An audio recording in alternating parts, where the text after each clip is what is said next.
Bonjour à tous, merci de nous rejoindre pour une nouvelle émission de On ne vous demande pas d'y croire. Alors, mes invitées d'aujourd'hui, elles sont autrices du merveilleux livre La Sirène et le Papillon aux éditions Le Lotus et l'Éléphant. Mes invitées ne sont pas des inconnus, l'une est chamane guérisseuse, elle est suivie par plus de 240 000 abonnés sur YouTube. En plus, je l'ai reçu déjà une fois, c'était super. Et puis, mon autre invité, c'est une star de la natation artistique, finaliste des Jeux Olympiques, 13 fois championne de France, 4 fois championne d'Europe, médaille de bronze aux Mondiaux de Madrid, championne du monde 2015. Elle pratique désormais le coaching et anime une émission de radio sur Sud Radio. Sandrine Muller et Muriel Hermine, bonjour et merci d'avoir accepté mon invitation, c'est un honneur. Merci Philippe, bonjour. Bonjour à vous. Bonjour, plaisir partagé, merci infiniment. Alors, comme première question que je vais vous poser, je voudrais savoir qu'est-ce qui vous a réuni pour écrire ce livre, La Sirène et le Papillon. Qu'est-ce qui a réuni une athlète de haut niveau et une guérisseuse chamane? Ça semble très bizarre. On va commencer par Muriel qui va nous donner un petit peu sa vision de comment vous avez travaillé ensemble et qu'est-ce qui vous a réuni? La vie. Je crois qu'on ne peut pas mieux résumer que c'est la vie qui nous a réunis. J'ai effectivement une chaîne YouTube et je cherchais une ou un intervenant dans l'univers justement du chamanisme, des soins, etc. Et j'avais lancé quelques pistes. Et la piste qui a abouti rapidement, efficacement, avec une personne très lumineuse, eh bien, c'est Sandrine. Donc, j'ai invité sur ma chaîne YouTube Sandrine 3 fois, je crois déjà Sandrine. Et radio aussi. Il y a eu Sud Radio également, effectivement. On a fait quelques émissions et étonnamment, on s'est rendu compte que à chaque fois qu'on abordait un thème, eh bien, Sandrine, de là où elle est dans son univers spirituel, de chamane, de thérapeute, et moi dans mon univers sportif, mais avec quand même un esprit, une quête spirituelle, on se retrouvait toujours sur une ligne médiane pour apporter chacune nos expériences, notre vision, notre façon de voir les choses. Et c'est là où un jour, c'était l'année dernière, en août dernier, on s'est dit, ce serait quand même génial d'écrire un livre toutes les deux et de faire comme une conversation où on aborderait chacune sous notre angle les thèmes qu'on aurait choisis. Et voilà comment est née La Sirène et le Papillon. Alors justement, quels sont les angles que vous avez choisis, Sandrine? Est-ce que tu peux nous parler un petit peu des thèmes de ce livre? Pour rebondir sur le Muriel et pour ramener sur les thèmes du livre, bien sûr.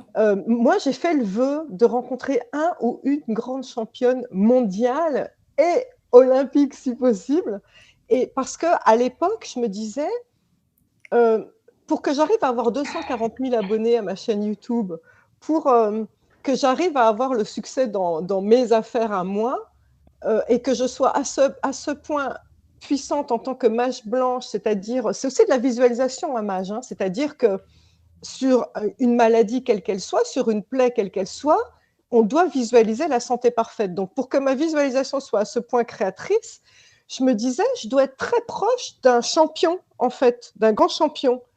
Et j'avais formulé ce vœu à la vie, justement, comme dit Muriel, en disant, j'aimerais en rencontrer un ou une pour savoir quels sont leurs outils, parce qu'il doit y avoir quelque chose en commun. Mais vraiment, je vous assure, j'ai fait ce vœu dans la semaine qui a suivi. J'ai été contactée par Muriel, c'était incroyable. Et donc, les thèmes, c'est ça, c'est comment partir d'un projet, quel que soit le projet que vous avez, qu'il soit personnel ou professionnel, et comment déjà le hiérarchiser dans votre tête, quels sont les outils à votre disposition, quels sont les talents, les compétences à votre disposition. Donc, tout ce que je vous mentionne, c'est dans le livre. Et après, comment on passe à l'étape de la concrétisation. Et dans cette concrétisation, comment trouver les clients, comment trouver les bons partenaires, comment trouver les fournisseurs, comment travailler ses réseaux sociaux. Pour le coup, je pense que je suis assez légitime pour en parler.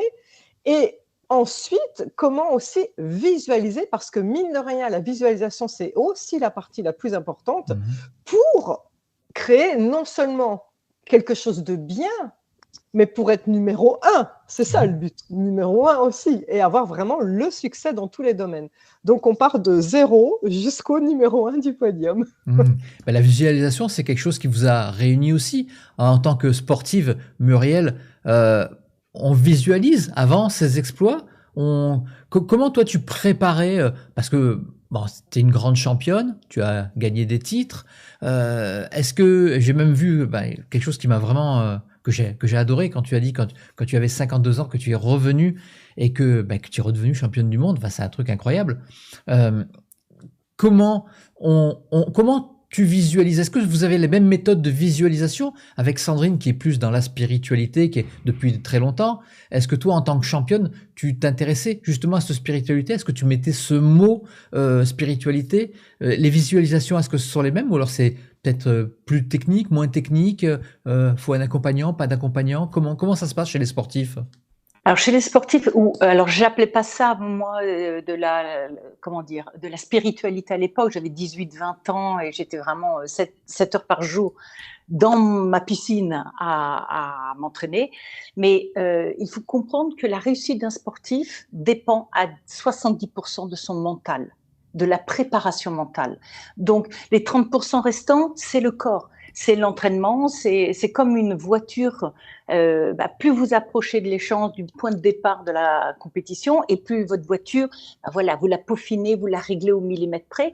Mais tout le travail était fait en amont. Et pour nous champions, la visualisation est un exercice très important qu'on travaille avec des sophrologues ou aujourd'hui sans, puisque justement grâce à des personnes comme Sandrine qui vulgarisent finalement ce type d'exercice, tout le monde peut s'entraîner. Mais la visualisation, il faut bien comprendre que c'est un entraînement mental et que comme tout entraînement, il faut le pratiquer très régulièrement pour que le jour où on en a besoin, ça fonctionne. Et moi, je sais qu'avant les compétitions, très en amont et jusqu'au jour de la compétition, je visualisais dans ma tête que je gagnais la compétition. Il faut comprendre que la visualisation, quand vous êtes vraiment dedans, ça fait remonter plein de peurs, plein d'angoisse. Et ce qui est très important dans la visualisation, c'est de faire le tri comme un arbre. Vous êtes un jardinier, vous avez devant vous un arbre avec des branches mortes qui ne porteront plus jamais de fruits et d'autres branches qui sont verdoyantes avec des fruits en gestation qui vont pouvoir bientôt tomber parce qu'ils seront mûrs. Eh bien, comme un jardinier, vous prenez un sécateur et par votre visualisation, vous allez commencer à couper ce qui n'est plus utile. Ce qui finalement vous alourdit, vous empêche d'avancer, vous empêche d'avoir confiance en vous. Et ce travail de visualisation est très important. Vous coupez les branches mortes pour ne garder que ce qui est vivant, puissant et qui va vous permettre d'avancer. Sandrine, ça rejoint un petit peu tes protocoles. Oui, bien sûr, voilà. Parce que Muriel m'a appris un truc très important que je ne connaissais pas. C'est ça qui est génial dans nos interactions justement. C'est que effectivement la visualisation, même si on ne met pas forcément les mêmes mots, mais elle est pratiquée de la même manière. Mais par contre, elle a été un cran plus loin, Muriel, c'est que ce qu'elle nous a appris et qu'on a mis en place dans le livre à la toute fin, d'ailleurs, il y a un exercice concret qui est magnifique à réaliser, c'est que effectivement, la visualisation, si tu visualises ton succès dans un an, par exemple, on est forcément pétri de peur parce que déjà, pour commencer, il y a la peur d'être déloyal vis-à-vis de tes amis ou tes parents. Cette fameuse peur de « mais il se prend pour qui, lui, à faire ça ?» ou « elle se prend pour qui d'un seul coup, machin ?» Donc déjà, ça, c'est déjà compliqué pour nous, tu vois, de rayonner. Mais au-delà de ça, monter sur le numéro 1 de ton podium et brandir ta coupe ou ta médaille d'or devant toute une ovation du public, eh ben, tu sais quoi, c'est pas si évident. Parce que tu te dis, surtout à l'heure des réseaux sociaux, quand on voit tous les haters qui mettent des commentaires pas sympas, tu te dis, mais si je suis numéro 1, il y a des gens que je ne connais pas qui vont me critiquer. Et donc, cette étape-là de couper les branches mortes, c'est couper vraiment la peur. Et Muriel, quand elle m'a dit ça, elle m'a dit, mais Sandrine, tu ne dois pas que visualiser ton succès, tu as plein de clients, tu as plein t'as de très bons rapports, un bon bouche à oreille, tu as plein d'argent, voilà, tout ça. Ok, mais en dehors de ça, toute la préparation ne doit te procurer aucune peur et tout ce qu'il y a autour. Et vraiment, l'exemple qu'elle m'avait donné, c'était, moi, quand je suis dans les vestiaires, déjà, je ne dois pas avoir peur. Et quand je vais brandir ma coupe numéro 1, je n'aurai pas peur non plus. Et là, je me suis dit, mais elle a raison, c'est à toutes les étapes du process. Ce n'est pas que dans le noyau dur de j'ai des clients et je suis en train de faire des conférences ou j'en sais rien. C'est toutes les étapes. Et ça, c'est vraiment important parce qu'elle m'a appris un truc génial qu'on a mis en place dans le livre justement, c'est la porte magique. Quand vous faites la visualisation, si à un moment de votre visualisation, je prends un exemple concret, vous vous dites, voilà, je me lance dans tel projet, je vais ouvrir une boutique et je vais me lancer dans telle entreprise et tout, c'est un énorme budget, voilà. Et d'un seul coup, vous vous dites, ah mince, j'ai engagé mon argent personnel, une grosse peur arrive parce que, et si jamais ça capote, si ça va pas, qu'est-ce qui se passe? Mais là, c'est foutu. Vous ne pouvez pas avoir une peur à ce stade-là de votre visualisation. Et ben, l'idée, c'est que d'un seul coup, pendant que vous êtes dans votre méditation, il y a la porte magique et il y a une main providentielle qui va vous tendre une mallette pleine de billets. Et cette mallette, il faut que vous la regardiez en disant « Ah, merci, j'en avais besoin, j'accueille. » Et là, pouf, comme le subconscient ne fait pas la différence entre ce qu'on lui suggère et ce qui est réel, eh bien, ça fait disparaître la peur. Et vous inquiétez pas, comme vous avez visualisé cette main providentielle qui vous envoie la manette pleine de billets, vous l'aurez d'une manière ou d'une autre. L'univers se débrouillera pour vous l'envoyer. Je sais pas, un partenariat. Tiens, quand tu viens de parler d'un partenariat en ouverture de, complètement. Voilà, un partenariat par exemple, des sponsors, que sais-je. Alors, il y a toujours il y a le tri à faire entre ce qui est réalisable et ce qui est utopique, ce qui n'est pas possible de réaliser. Ça aussi, il y a la peur aussi qui joue aussi. Est-ce qu'on est capable de faire telle ou telle chose? Comment savoir si on peut réaliser un objectif? Est-ce qu'on a ces capacités? Est-ce qu'on est sur le bon chemin? Tout ça, il y a plein de réponses, plein de petits trucs dans le livre. Et voilà, j'aimerais que vous m'en parliez. Toi, Muriel, comment tu n'as jamais eu qu'on appelle ça la peur. La peur, ouais, mais la peur de te dire, oh ben non, mais je suis pas fait pour ça, quoi. Non, non, j'ai jamais eu. Mais tu sais, il y a qu'une seule réponse à ce que tu viens de dire, Philippe. C'est que tout est possible. Ah, merci. Et je te jure, j'adore cette réponse. Mais c'est vrai, c'est vrai. La seule chose qui n'est pas possible, elle le devient parce qu'on y croit. On ne se croit pas capable de. Ouais. On pense que ça, c'est pas possible. Alors, puisqu'on le pense, eh bien, on va agir en fonction et on va mettre en place des actions qui, forcément, ne vont pas nous faire aboutir puisqu'au fond, nous, on n'y croit pas. Il n'y a pas de raison qu'on y arrive. Je vous promets.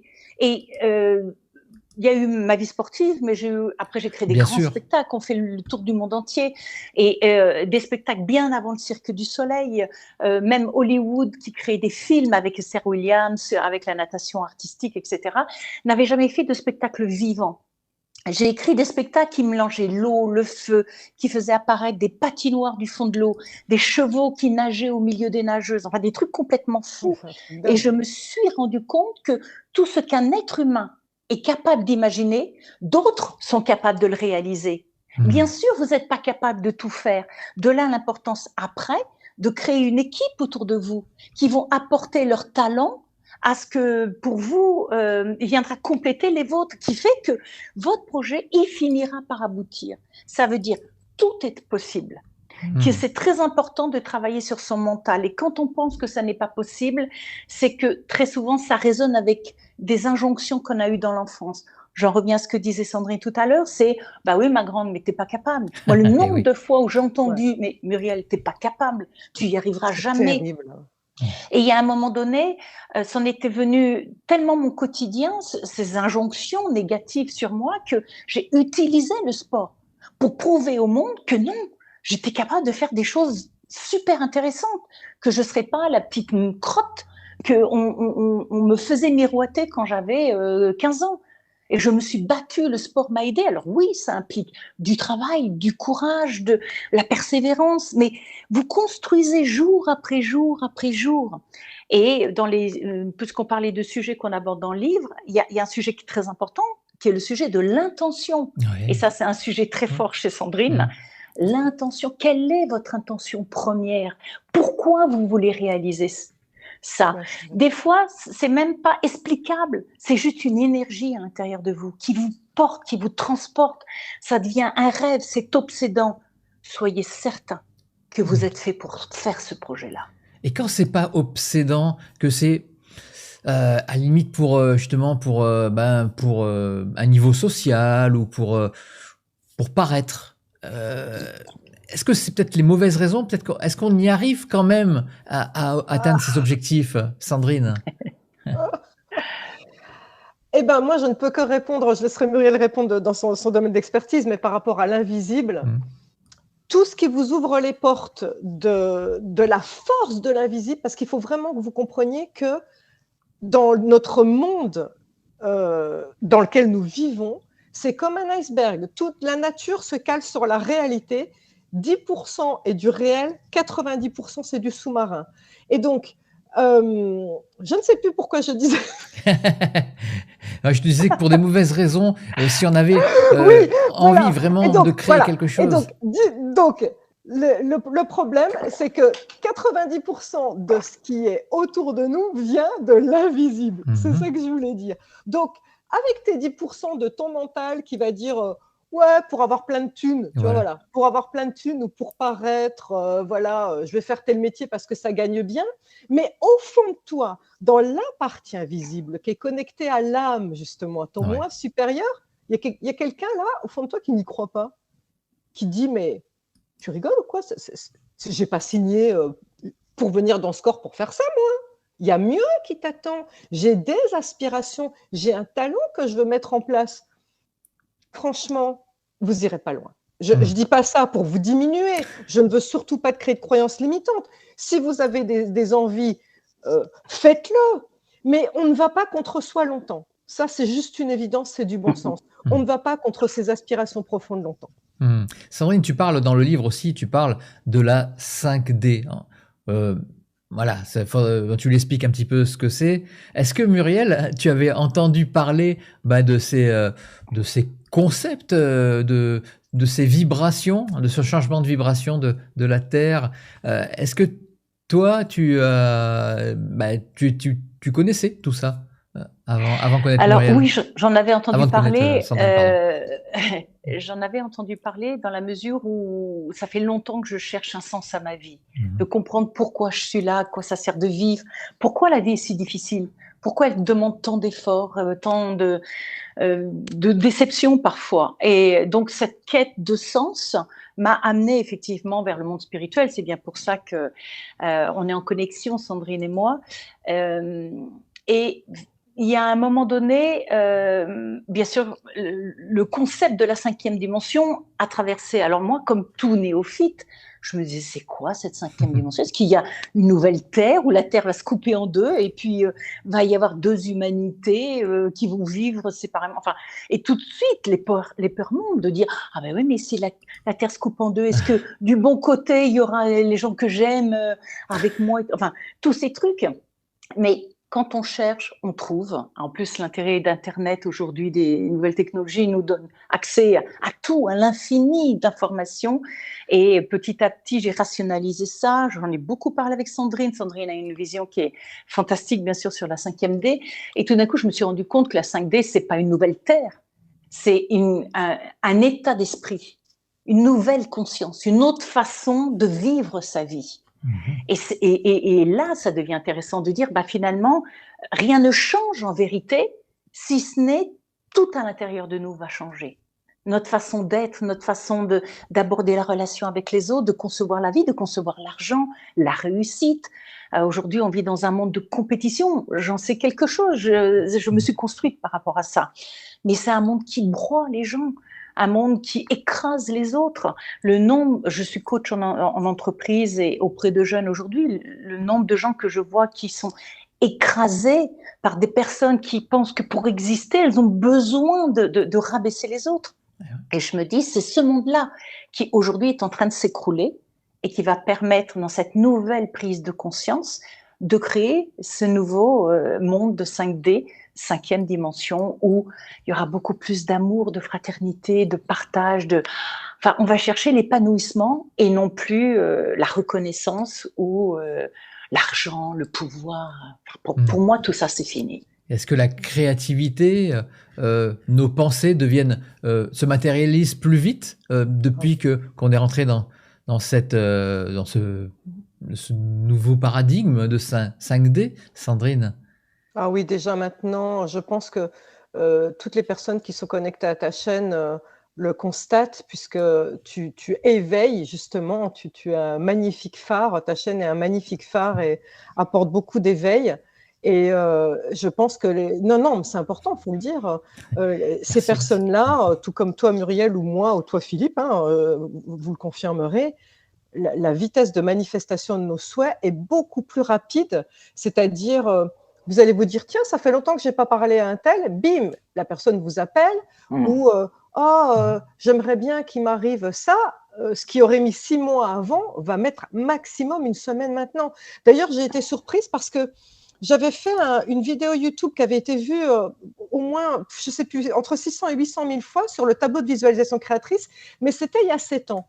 Et donc, je me suis dit, OK, avec mon précédent livre que j'ai fait, Les 21 clés de reprogrammation, je me suis dit, tu devrais refaire un tableau de visualisation créatrice, mais mis à jour par rapport à la 5e dimension.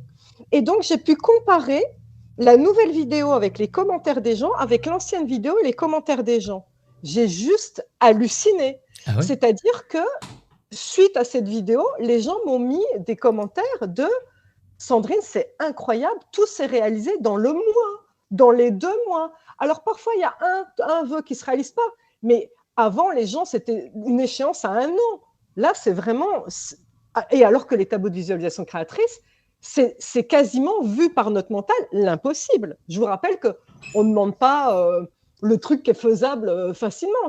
On demande quelque chose à une échéance à 1 an, 2 ans.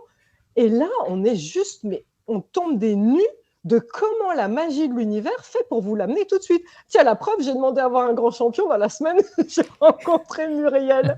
Donc, et si je peux terminer là-dessus aussi, puisque la vitesse de manifestation de nos pensées, elle s'accélère, faites attention à vos insultes, qu'elles soient verbalisées ou non verbales.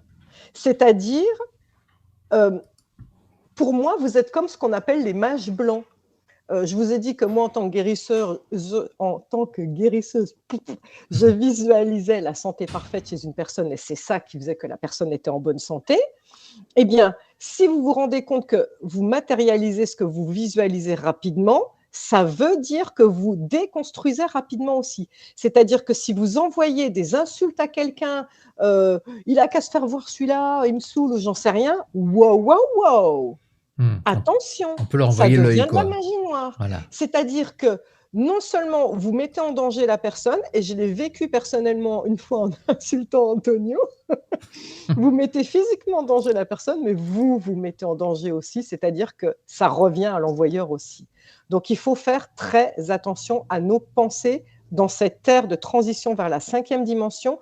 C'est sûr que ceux qui ne sont pas sur la voie de l'éveil, ils ne sont pas là du tout, mais vraiment, ça vous parlera à ceux qui sont sur ta chaîne, Philippe. Faites attention. Voilà. On aurait un rôle à jouer là-dedans. Ou alors c'est un rôle général de l'humanité, on va dire, ou alors chacun à notre échelle, notre petite personne a un rôle à jouer? Ce qui est certain, c'est qu'on doit utiliser nos pensées pour cette humanité. C'est-à-dire que quand on a conscience qu'on est créateur, on n'est plus créateur que pour soi. Et d'ailleurs, une des phrases de la 5e dimension, c'est quand vous demandez quelque chose pour vous, à l'époque, on nous avait appris, quand on était petit, de faire une prière, s'il te plaît, Seigneur, amène-moi une bonne note à mon devoir de maths demain, par exemple. Eh bien maintenant, une des phrases de la 5e dimension devant chaque prière, c'est de dire « pour mon bien et pour le bien de tous ». Au minimum, c'est de demander ça. Mais si on peut, c'est de temps en temps, imaginons que vous êtes en train de faire une balade dans la nature et vous dites « Ah, j'adore cette nature ». Hop, tout de suite, une pensée créatrice de « cette nature va aller de mieux en mieux parce que les gens vont la traiter de mieux en mieux ». Voilà, à chaque fois qu'on peut visualiser quelque chose de positif pour terre-mère, votre entourage, les autres, notre humanité, les animaux, etc. Et après, est-ce que on se sent aidé aussi par l'univers? Est-ce que les signes apparaissent? Est-ce que Muriel, tu fais attention aux signes? Parce que je sais qu'il y a beaucoup de sportifs qui sont qui font vraiment très attention aux signes sans être hyper spirituels. Et ils sont surtout superstitieux. C'est ça, c'est le terme qui convient. On dit souvent que les sportifs sont superstitieux. Oui, j'y fais très attention. Parce que j'ai une telle conscience, pour rejoindre ce que dit Sandrine, que mes pensées sont créatrices de ma réalité, que je fais super attention. On en revient à l'intention de toujours. Ok, j'envoie par mes pensées quelque chose, mais derrière ce que j'envoie, c'est quoi mon intention? Est-ce que c'est de faire le bien? C'est de faire du mal à quelqu'un? Et au bout du compte, je sais aujourd'hui que si j'envoie des pensées négatives, etc., ça va me rendre malade. Je vais être mal. Et je me dis, mais donc c'est important de tenter de cultiver que des pensées positives. Mais vous allez voir quand vous allez vous sentir beaucoup plus sereine. Comment dire, il y a des gens qui vont méditer pendant des heures et des heures pour trouver une sorte de sérénité, mais juste simplement en étant conscient de vos pensées dans la mesure du possible à chaque instant de votre journée, vous vous rendez compte que tout devient fluide. Et ce sont ça les signes. Après, vous pouvez dire, ouais, c'est un coup de bol, c'est comme ça. Mais non, ça vous emmène dans un deuxième temps après de dire, mais je suis conscient de ce que je reçois en retour. Et ce sont des signes. Alors, phrase magique, si vous vous chopez en train de dire des insultes, et que d'un seul coup, vous prenez le recul en vous disant « Oh mince, ça y est, c'est sorti », comme ça, voilà, on peut pas, on n'est pas des saints, hein, je veux dire, on est tous faillibles, voilà. J'annule, j'efface. J'annule, j'efface, c'est vraiment on envoie une forme pensée qui va aller récupérer la saloperie que vous avez envoyée. Et voilà, parce qu'en conscience, il y a une forme, voilà. Et vous pardonnez, vous demandez pardon à la personne à qui vous avez envoyé l'insulte mentalement, et c'est nickel. Alors, mais par contre, il faut le faire. Qui c'est qui annule et qui efface? Est-ce que c'est nous-mêmes, hors du temps? Je sais pas. En conscience. Ouais, c'est toi en conscience. Mais moi, je ne le savais pas à l'époque, hein, quand j'avais fait l'insulte sur Antonio. Je n'avais pas dit j'annule, j'efface. Je l'ai appris à la dure, hein, qu'il faut le dire, justement. Et ouais, si possible, demander pardon. Mais oui, c'est important. On est créateur et puis on a le droit de faire des erreurs, mais il faut juste prendre conscience qu'on fait cette erreur et corriger le tir. On est là pour apprendre. Alors, Sandrine, est-ce que tu as des trucs pour nous permettre d'engager des actions? Il y a un truc que j'ai trouvé super. Alors, c'est plutôt Muriel, je crois, qu'il avait proposé. C'est la stratégie Walt Disney, avec les 3 angles qui sont proposés. Et alors moi, j'ai trouvé ça vraiment très bien. Est-ce que Muriel, tu peux expliquer un petit peu ce que sont la stratégie de Walt Disney, où les 3 angles sont proposés, celui de rêveur. Oui, cette danse des 3 parties qui sont en nous. Alors, c'est une théorie qui a été conceptualisée par le grand monsieur Walt Disney, qui a créé toute l'industrie du dessin animé, tous les parcs d'attractions qu'on connaît, Walt Disney, etc. Et monsieur Walt Disney s'est rendu compte que à l'intérieur de chaque être humain, il y avait 3 parties dans la création de notre vie ou de ce qu'on projette dans le monde qui interviennent. Il y a évidemment le rêveur. Et le rêveur, c'est la partie de nous qui croit, qui a envie, qui se projette vers un beau projet dans lequel on se voit réussir, on se voit en pleine conscience heureux, épanoui, etc. Donc ça, c'est la part du rêveur chez nous. Le problème, c'est que quand le rêveur a fait sa part de travail, entre guillemets, tout de suite, il y a une autre partie de nous qui vient prendre le relais, qui est le critique.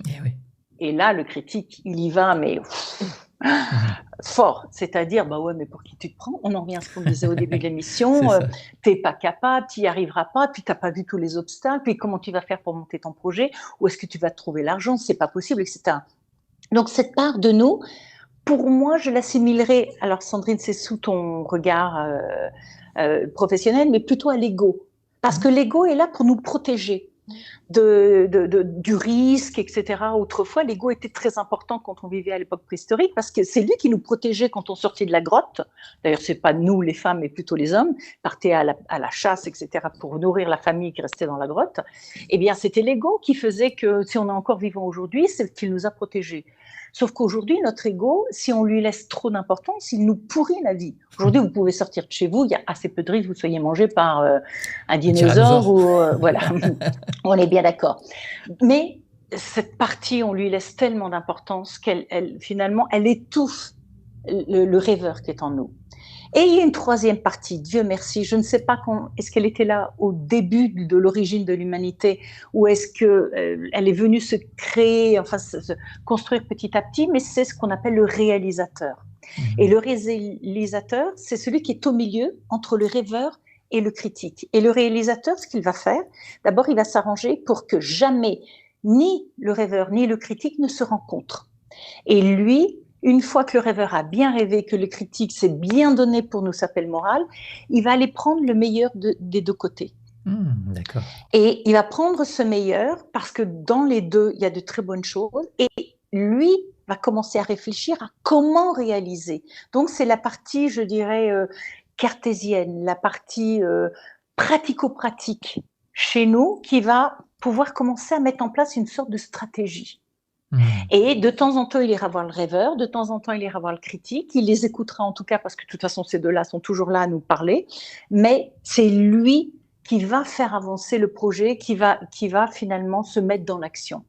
Et cette technique, elle est vraiment géniale. Avec Sandrine, on l'a décrit vraiment dans le livre et elle est applicable relativement facilement, pour pas dire très facilement. Et vraiment, je recommande à tous nos auditeurs qui nous écoutent là de la tester. Parce que franchement, je peux le dire, j'ai eu plein de vies dans ma vie d'aujourd'hui et à chaque fois, je l'ai appliqué et ça marche. Sandrine, toi, tu proposes un agenda positif. Ça aussi, j'ai trouvé ça super. Oh, mais encore une fois, c'est une histoire de subconscient qui va nous amener dans des travers et dans des peurs.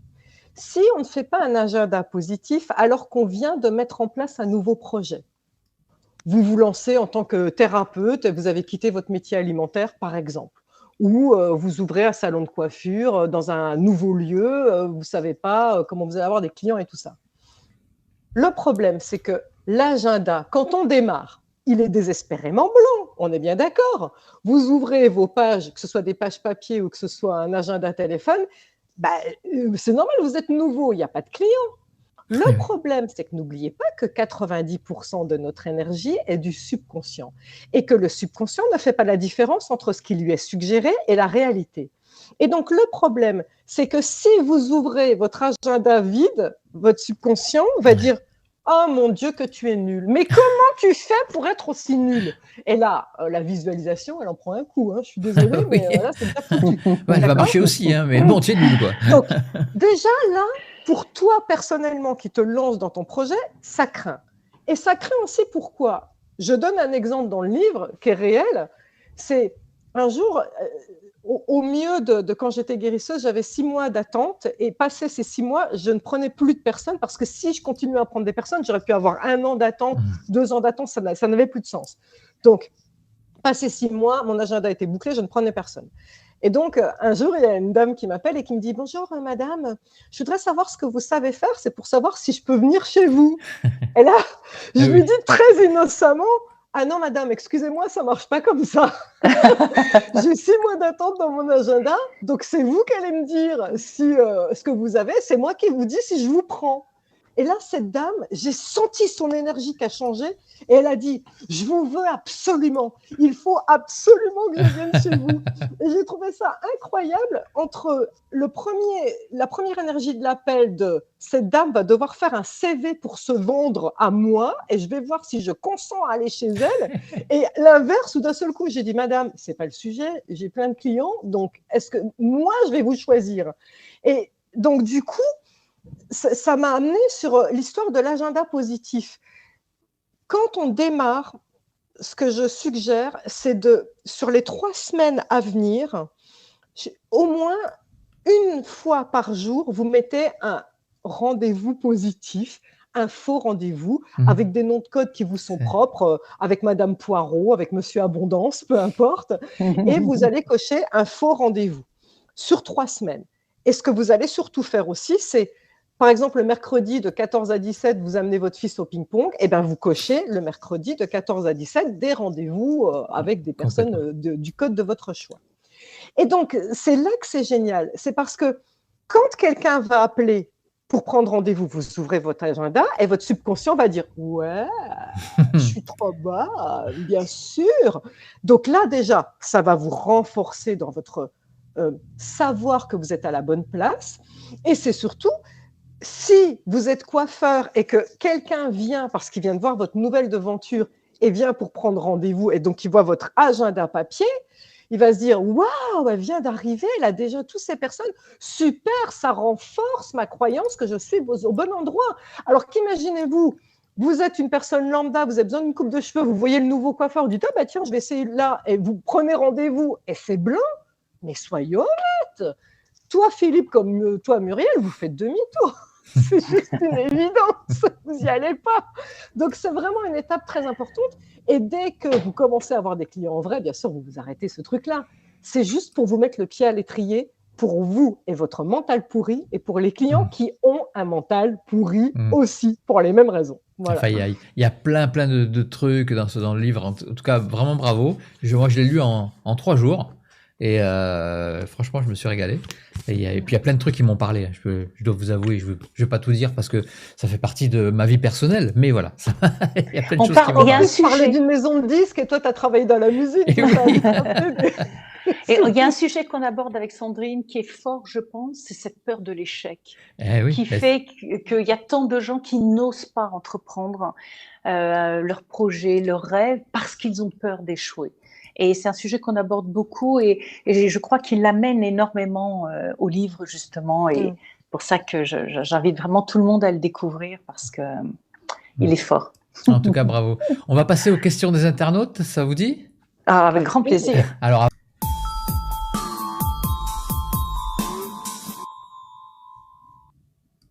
évidemment, merci à Christelle, Christelle qui m'a envoyé toutes ces questions. Christelle, la meilleure modératrice du monde, je vous le rappelle, toujours là, toujours sur le chat, pour modérer justement et puis virer toutes les personnes qui sont pas bienveillantes.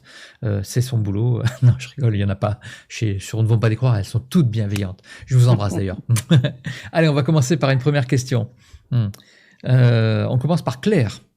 Question pour Muriel. Quelles sont les personnalités qui vous ont inspiré au cours de votre carrière? Il y en a 2. La première, c'est Mère Teresa. Et la deuxième, c'est Martin Luther King. Donc, pas du tout dans l'univers du sport, mais pour moi, c'est des gens qui ont éclairé mon chemin. Même si je les ai jamais rencontrés, elles ont vraiment éclairé mon chemin. D'accord. Eh ben, ça va être encore une question pour Muriel, je pense. C'est Nag from France. Tous les athlètes visualisent. Qu'est-ce qui fait la différence pour gagner? Le grain de sable dans le mental. C'est-à-dire que vous pouvez vous préparer de façon excellente. Toute l'année ou d'un Jeux Olympiques à un autre Jeux Olympiques, c'est pendant 4 ans. Moi, je sais qu'il fallait que je m'entraîne 7 heures par jour pour avoir une chance de décrocher une médaille aux Jeux Olympiques. Mais c'est le petit grain de sable, le jour J, au moment de la compétition, qui peut tout faire basculer. Je prendrai par exemple Laure Manodou, qui est quand même une très grande star de la natation française, qui a été championne olympique plusieurs fois, etc. Du jour où elle a commencé à avoir un problème relationnel avec son entraîneur, donc que là, elle a commencé à chuter. Donc, c'était pas une problématique ni psychologique ni physique, c'était relationnel. Donc, ça, je dirais, le sport à un très haut niveau va nous chercher profondément dans toutes les parties de notre corps. Bien sûr, le physique, le mental, mais l'émotionnel, tout ce qu'il y a pu y avoir dans notre enfance. Et ce petit grain de sable peut se réveiller quelques jours avant la compétition ou le jour de la compétition, et là, vous perdez tout. D'accord. Là, une question sur l'intuition. J'aimerais bien que ça soit Sandrine qui réponde, mais vous pourrez répondre toutes les deux, bien sûr. Dans le désir d'aboutir, y a-t-il une part pour l'intuition? Et comment pouvez-vous l'introduire dans ce désir d'aboutir? Moi, je vois une part énorme dans l'intuition. Euh, L'intuition se transforme quand on l'écoute en inspiration. L'intuition, c'est la connexion, c'est la partie subtile de nous qui se connecte à nos guides, à notre ange gardien, appelez ça comme vous voulez, à Dieu pour certains, ça dépend, ou à votre grand-mère décédée. Mais c'est un espèce de pont entre les aspirations de notre âme et justement la manière dont l'invisible va pouvoir guider notre âme à matérialiser ce qu'elle voudrait faire. Donc, il y a l'instinct et l'intuition. Les deux, et ça vient dans le ventre. Hein. C'est pas toute intuition est juste à partir du moment où elle est ressentie dans le ventre. C'est important de dire ça parce que sinon on est perché. On est trop connecté à de la rêvasserie, ça part dans tous les sens. Non, non, non. Quand c'est validé par votre âme, cette intuition, écoutez bien les mots qu'on dit, je le sens pas. On le sent dans ses tripes, au plus profond de soi. Et c'est comme ça qu'on sait quand on est sur la bonne voie. Le corps est notre propre pendule. Pardon ? Le corps est notre propre pendule. Exactement. Ah oui, il faut vraiment être connecté à son corps.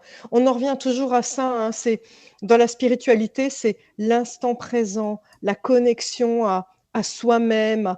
C'est comme ça qu'on marche. Si on reste tout le temps dans ses pensées, on perd pied. Écoutez les mots. On perd pied. On perd les pédales. Quelqu'un qui est bien dans ses baskets, c'est quelqu'un qui a incarné son corps et qui fait justement le pont entre qu'est-ce qui est juste, qu'est-ce que l'invisible te dit ou qu'est-ce qui est de l'ordre du fantasme et ce qui est juste est validé par ton corps. Ok, on continue avec Soussou. Une question pour Muriel. Aviez-vous des rituels réguliers avant chaque entraînement et des rituels spéciaux avant chaque compétition? Et si oui, lesquels? Oui, alors avant chaque entraînement, dans ma façon de préparer mon sac de piscine, déjà, c'est de réfléchir à quel type de lunettes je vais mettre. Mon pince-nez. J'avais un pince-nez, parce que vous savez que dans mon sport, on est obligé de se pincer le nez pour que l'eau ne pénètre pas dans les sinus et ne nous abîme pas toute cette partie de la tête. J'avais un pince-nez fétiche et ce pince-nez, je ne le portais qu'en compétition, jamais à l'entraînement pour ne pas l'abîmer. Et c'est là où on parlait tout à l'heure de superstition. Nous sommes superstitieux parce qu'on sait que le petit grain de sable, j'en reviens, la pensée négative et tous ces petits gestes, toutes ces petites intentions que nous mettons ne sont là que pour nous rassurer. De dire, tu maîtrises, tu as travaillé ça, tu sais faire ça, tu as le bon matériel, tout est prêt, tu peux y aller, tu vas gagner. Est-ce que je peux du coup rebondir là-dessus parce que c'est hyper important. Ça va, on en parle, enfin j'en parle dans le livre et ça fait le lien avec ce que font les sportifs. C'est la différence entre je sais et je crois. Pourquoi on est superstitieux et pourquoi finalement les chamans font des rituels? Ce n'est pas de la superstition. On utilise beaucoup les rituels chamaniques avec aussi des... C'est drôle, j'ai mis un post YouTube sur ce sujet aujourd'hui, comme quoi c'était écrit, avec parfois des poupées ou le tambour spécial ou des trucs spéciaux aussi. C'est parce que dans un combat de boxe, avant le combat, les boxeurs se jaugent du regard. Et c'est le fameux œil du tigre. Souvenez-vous de Rocky dans les années 80, le film là. Hein. Celui qui a l'œil du tigre, c'est celui qui sait qu'il va gagner. Celui qui croit qu'il va gagner est foutu. Et c'est comme ça que je détermine, pour moi, c'est comme ça que j'appelle la foi. Mais la foi personnelle, pas la foi en Dieu. La foi, c'est quand on sait que c'est juste, qu'on est sur la bonne voie. Et donc, ce fameux grain de sable, elle nous fait descendre de l'énergie de je sais qui est vibratoirement très, très élevée à je crois. Ah ben, maintenant que je n'ai pas mon pince-nez fétiche, je crois que je peux y arriver, mais en même temps, je n'ai pas mon pince-nez fétiche. C'est ça le truc. Ce qui est important, c'est... je vais reprendre la phrase d'Oscar Wilde quand il me demandait est-ce que tout est possible. Ils ne savaient pas que c'était impossible, alors ils l'ont fait. Tu vois? Tu vois, je savais pas que c'était Oscar Wilde qui avait dit ça. Je crois que c'est lui. Très belle Elle phrase. est belle cette phrase. Ouais, Hein. complètement. On continue avec Claire. Que diriez-vous à une personne qui se trouve face à un échec malgré tous ses efforts pour réussir un projet? Alors, je ne sais pas qui veut répondre. Qui c'est? Allez, la première. Muriel. Alors, je dirais à cette personne que l'échec n'est qu'une expérience. D'accord. Et c'est le regard qu'on porte sur cette expérience qui est souvent douloureuse, bien sûr, puisqu'un échec veut dire je n'ai pas atteint mon objectif. Mais soyez bien sûr qu'à travers ce que vous avez atteint, c'est ce qu'il vous fallait pour comprendre quelque chose sur vous. Et ça, je l'ai, moi, vraiment vécu au fond de mes tripes, puisque j'ai échoué lors de mes derniers Jeux Olympiques à Séoul. Tous les jours, 7 heures par jour, je suis allée m'entraîner pour décrocher une médaille aux Jeux et je suis arrivée 4e. Et en plus, à 2 centièmes de point de la 3e. C'est vous dire que vraiment, j'étais au pied du podium. Eh bien, à la fois, j'ai regretté terriblement cet échec que j'ai porté comme une plaie pendant de nombreuses années, avant de prendre conscience que c'est la plus belle leçon que la vie m'a enseignée. Parce que une fois qu'on a digéré l'échec, qu'on revient sur tout le processus qu'on a mis en place pour arriver à ce résultat, on se rend compte que finalement, on n'a pas su écouter les signes. On parlait des signes de la vie. On n'a pas su écouter les gens éventuellement. Et puis, surtout, on n'a pris pas forcément les bonnes décisions. C'est une expérience extraordinaire. C'est-à-dire qu'après l'échec, il ne faut pas rester un genou à terre. Il faut comprendre l'expérience pour repartir plus fort, à nouveau, vers un autre projet et qui vous mènera à ce moment-là à la réussite. Mais c'est une expérience et moi, je pense qu'un grand échec, nous en vivons tous dans la vie. Il faut malheureusement pas en avoir peur. Ça fait partie de la vie, mais on en sort grandi. Et dans cette nouvelle dimension qu'on prend, on peut partir vers d'autres projets encore, où là, ne doutez pas que de petite victoire en petite victoire, à la fin, on finit par atteindre la grande. Tu as la même vision, Sandrine? Oui, moi je pense que tous les grands de ce monde savent gérer l'échec. C'est ça la différence entre une personne qui a réussi socialement, financièrement, peu importe, et une personne qui ne réussit pas. C'est la gestion de l'échec. Et tu as pris l'exemple du livre, Muriel, je vais me permettre de prendre mon exemple du livre aussi par rapport à l'échec. Moi, ma vision, c'est que l'échec permet de prendre du recul, comme tu l'as dit, Muriel, de prendre du recul pour attaquer les choses différemment. Et ce que je raconte dans le livre, c'est que moi, j'ai écrit mon premier livre, L'énergie pour guérir, comme tous mes livres en canalisation. Et donc, stupidement, avec mon mental pourri, je me suis dit, ah ben super, comme j'ai canalisé, c'est l'univers qui va être mon attaché de presse et qui va m'envoyer plein de personnes, de lecteurs. Et moi, j'aurais rien à faire, je reste sur le canapé, je vais gagner plein de thunes. Non mais, soyons honnêtes, notre mental, quand on met un projet en place, il nous dit ça. Il y a une partie de nous qui aspire à être super connue en faisant rien. Donc bon. Et puis, comme mon livre, il n'a pas vendu, c'était un échec. Et à un moment, je me suis posé les bonnes questions. J'ai repris du recul en me disant, mais ok, d'accord, qu'est-ce que je fais de cet échec, en fait, au final? Et une fois que j'ai admis que mon mental voulait gagner de l'argent sans rien faire, je me suis connectée à mon âme en disant, mais Sandrine, c'est quoi? Reprends du recul. Qu'est-ce que tu voulais à la base en l'écrivant, ce livre? Et là, je me suis dit, je voulais transmettre. Et puis, ça ne marche pas avec le livre. Eh bien, je vais le prendre différemment, ce sujet. Et donc, c'est là que j'ai commencé à faire ma chaîne YouTube. Et puis, voilà, j'ai plus de 240 000 abonnés. Donc, vous voyez que l'échec, il m'a amené dans autre chose. Et finalement, la vente du livre, bien sûr qu'il a vendu entre-temps, mais c'est même plus le sujet, mais du tout. J'en ai plus rien à faire parce que ce que l'univers m'a amené grâce à cet échec, c'est tellement incommensurable que merci, merci, finalement. On en revient à l'intention. C'est ça. Voilà. Quelle est mon intention? Quelle est ton intention?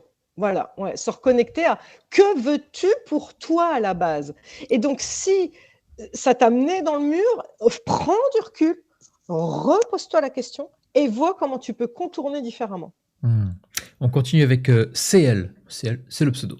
À quel moment Muriel est-elle devenue entre guillemets, spirituel? Y a-t-il une sorte d'éveil ou ça a toujours été dans sa vie? Merci à tous les deux.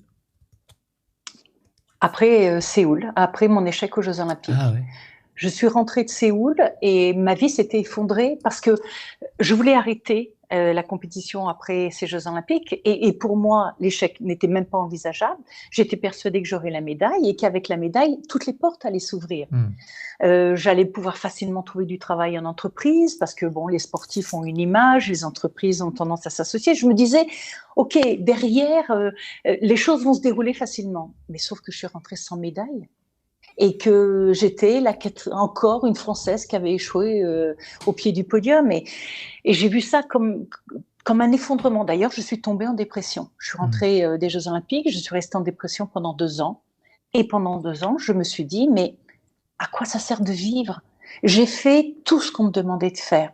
J'ai travaillé comme on me le demandait. J'ai donné tout ce que je pouvais. Je ne comprenais pas mon échec. Et cette incompréhension m'a amené à ce que mon mental s'effondre complètement. Et j'en étais même à me dire, mais est-ce que ça vaut le coup de vivre? Carrément. Si c'est pour vivre ça alors que je fais tout ce qu'il faut et tout ce qu'on me demande, à quoi ça sert? Et c'est là, et du coup, j'étais là et je me disais, mais j'ai besoin de réponses. Je ne savais même pas à qui je parlais puisque je n'étais pas croyante du tout. Enfin, j'étais branchée à rien jusque-là. Et vous savez, quand on cherche, on trouve. C'est-à-dire que à travers une lecture d'un livre que vous choisissez un jour, tout d'un coup, vous lisez quelque chose qui répond à la question que vous vous posez, ou c'est quelqu'un qui vous parle, ou c'est quelque chose qui croise votre chemin. Et c'est là où j'ai commencé à être attentive aux signes. Mais il m'a fallu cette période pour justement rentrer dans cette quête spirituelle. J'avais 24 ans exactement. Et la quête n'est pas finie. Hein. Ah bah non. C'est toute une vie. Hein. C'est toute une vie, exactement. Une question pour Sandrine CCL, toujours. Sandrine, avez-vous une clé pour les grosses périodes de blocage où tout va de travers?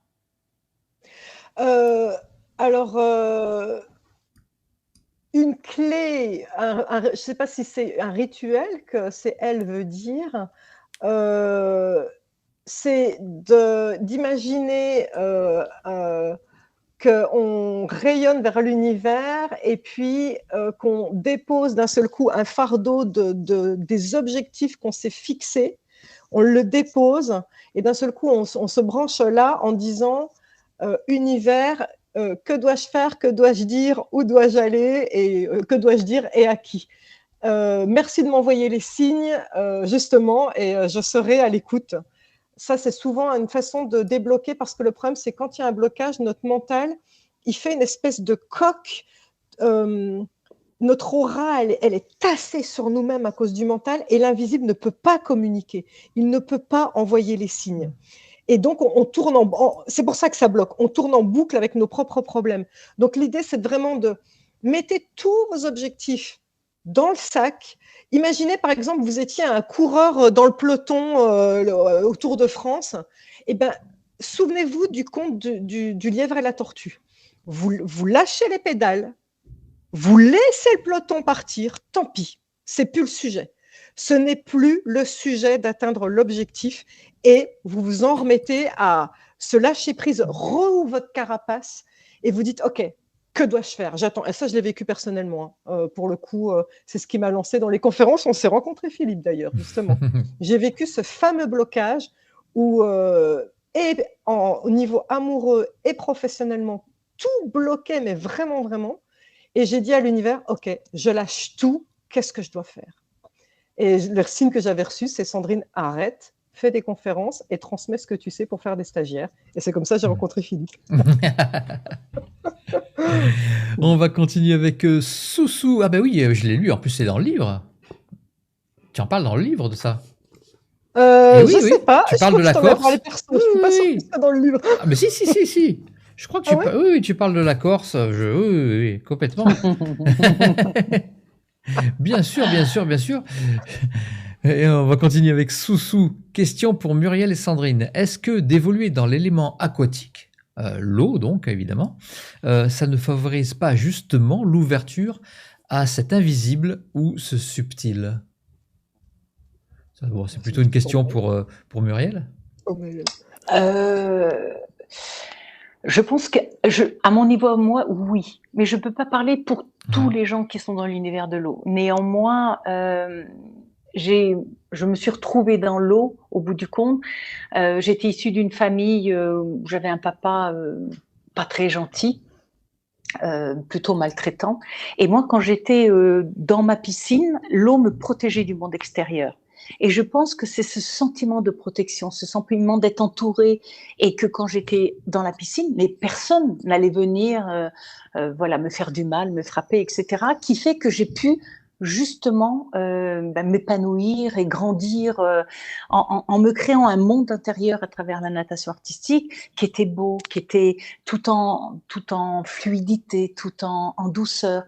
Et je pense qu'effectivement, mais au début, j'ai commencé ma carrière, je faisais de la natation sportive. C'est-à-dire, j'alignais donc les longueurs. Ah ouais. Je n'aurais jamais été une championne si il n'y avait pas eu un entraîneur qui était venu dans mon club monter une section de natation artistique et qui m'a permis, à travers cette discipline-là, d'exprimer ma créativité. Et je pense que, vous voyez, dans le même univers, j'ai fait 2 ans de natation sportive avant d'entrer dans la natation artistique. J'aurais jamais été une grande championne. Au bout de 2 ans de natation artistique, j'étais en équipe de France à l'âge de 14 ans. J'ai commencé à 12 ans, à 14 j'étais en équipe de France. Donc, mon talent, il n'était pas d'être une bonne nageuse. Mon talent était un talent artistique qui a réussi à s'exprimer à travers l'univers de l'eau.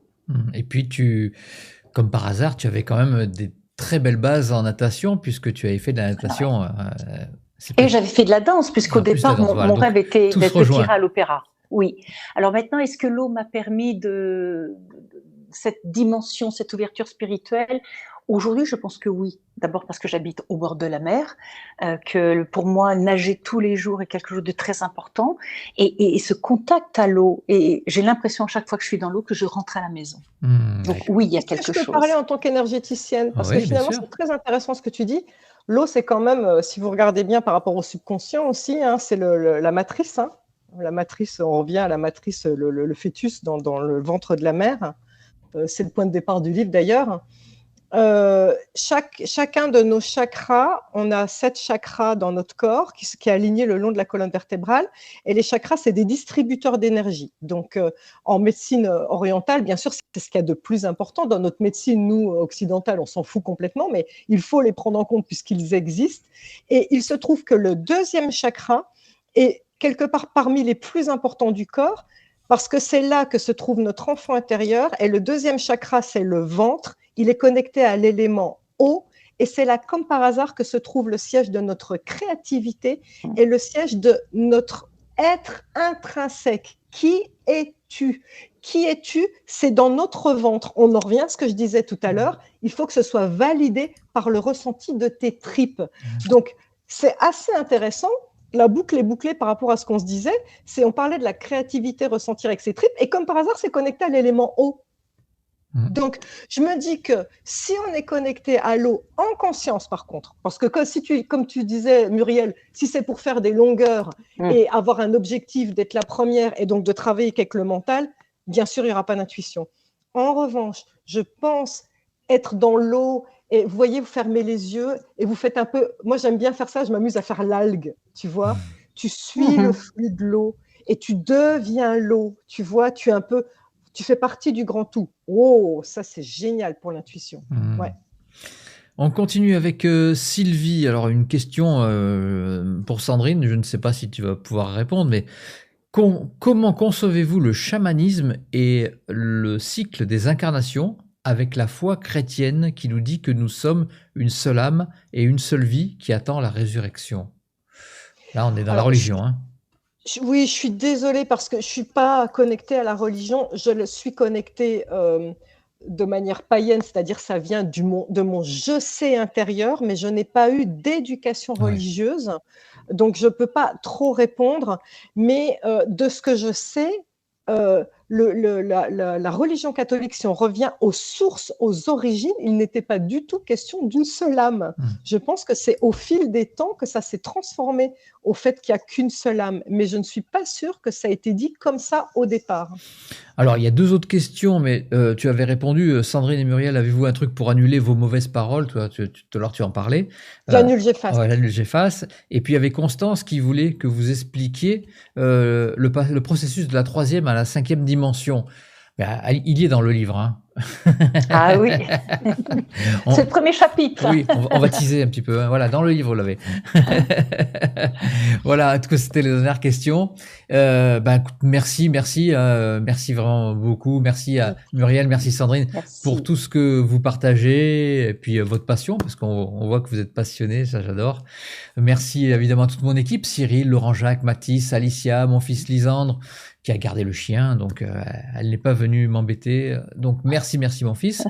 Si vous voulez soutenir la chaîne, il y a un lien PayPal dans la description de la vidéo. N'oubliez pas que c'est en grande partie grâce à vous que l'émission est toujours au rendez-vous. N'oubliez pas non plus de vous abonner pour ne rien manquer. Alors vous êtes combien? Je suis très loin encore du nombre d'abonnés de Sandrine, mais quand même, je vais m'en approcher doucement, hein, mais du temps, mais bon. Vous êtes 119 961 abonnés à me motiver. Merci beaucoup. Et encore merci à vous deux. Qui va dire le mot de la fin? Allez, les deux, hein. Sandrine, allez, je laisse Sandrine à en premier. Sandrine. Allez, Sandrine. Je sais qu'on va dire la même chose. Croyez en vous. J'aurais dû le dire en premier. Ah, voilà, trop tard. C'est ça, oui, croyez en vous. Allez-y, avancez, osez. Eh ben, si vous parlez d'une seule voix, c'est génial. Et moi aussi, je vous le dis, croyez en vous. Ciao, je vous embrasse tous. Je vous aime.